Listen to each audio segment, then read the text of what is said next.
Hi കൂട്ടുകാരോട് ഇതിലേക്ക് ഒരിക്കൽ കൂടി സ്വാഗതം. നിങ്ങൾ സുഖമായിരിക്കുന്നോ? ഞാനും സുഖമായിരിക്കുന്നു. ഇന്ന് നമുക്കിവിടെ ഒരു ക്യാരറ്റ് പായസം ഉണ്ടാക്കാം. അതിലേക്കായിട്ട് ക്യാരറ്റ്,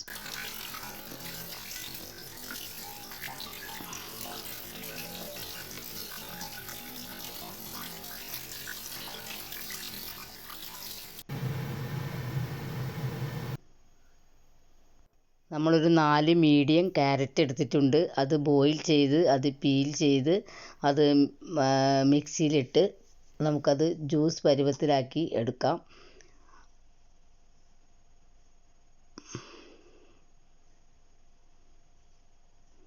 അത് കഷ്ണങ്ങളാക്കി മിക്സിയിലിട്ട് നമ്മൾ അത് ജ്യൂസായി എടുക്കുകയാണ്. അത് ജ്യൂസായി എടുക്കുന്നത് എന്താണെന്ന് വെച്ചാൽ ഒരു തരി കഷ്ണം പോലും ഇല്ലാതെ കിട്ടുവാൻ വേണ്ടിയിട്ടാണ്, പൾപ്പായി കിട്ടുവാൻ വേണ്ടിയിട്ടാണ്. അത് ഒഴിച്ച് കഴിഞ്ഞാൽ നമുക്ക് പിന്നെ നമുക്ക് അതൊന്ന് 2 സ്പൂൺ ബട്ടർ ഇട്ടിട്ട് അതൊന്ന് വഴറ്റിയെടുക്കണം.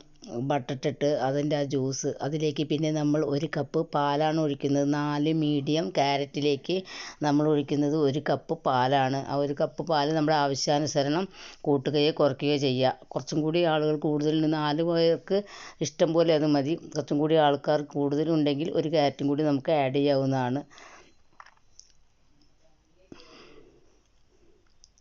അത് ഒന്ന് വഴണ്ട് വരുമ്പോൾ നന്നായി വഴറ്റുക. കഴിഞ്ഞ് നമുക്ക് ഒരു 1/2 കപ്പ് പഞ്ചസാര ചേർക്കാം. ഈ പഞ്ചസാര എന്ന് പറഞ്ഞാൽ 4 വലിയ സ്പൂൺ 4.5 വലിയ സ്പൂൺ പഞ്ചസാരയാണ് അതുള്ളത്. 1/2 കപ്പ് എന്ന് പറഞ്ഞാൽ ഇവിടെ എടുത്തിരിക്കുന്നത് 4 ക്യാരറ്റിലേക്ക് 1 കപ്പ് പാലിലേക്കും ആ പഞ്ചസാര ധാരാളമാണ്. അത് മധുരം നിങ്ങൾക്ക് ഓപ്ഷനിലാണ്, കുറയ്ക്കുകയോ കൂട്ടുകയോ ചെയ്യാം.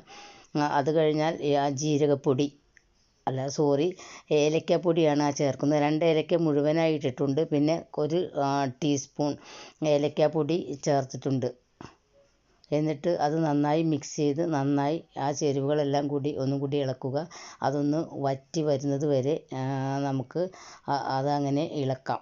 അടി പിടിക്കാതിരിക്കാനാണ് ഇടയ്ക്കിടയ്ക്ക് ഇളക്കി കൊടുക്കണം. എന്നാലും അടിയിൽ അത്രയും പിടിക്കില്ല. നമ്മളെടുക്കുന്ന പാത്രം അനുസരിച്ചിരിക്കും അത് അടിയിൽ പിടിക്കുകയോ ഇല്ല എന്നുള്ളത്. പിന്നെ നമുക്ക് ഇവിടെ ജീരകത്തിൻ്റെ പൊടിയാണ് ചേർക്കേണ്ടത്, നല്ല ജീരകത്തിൻ്റെ.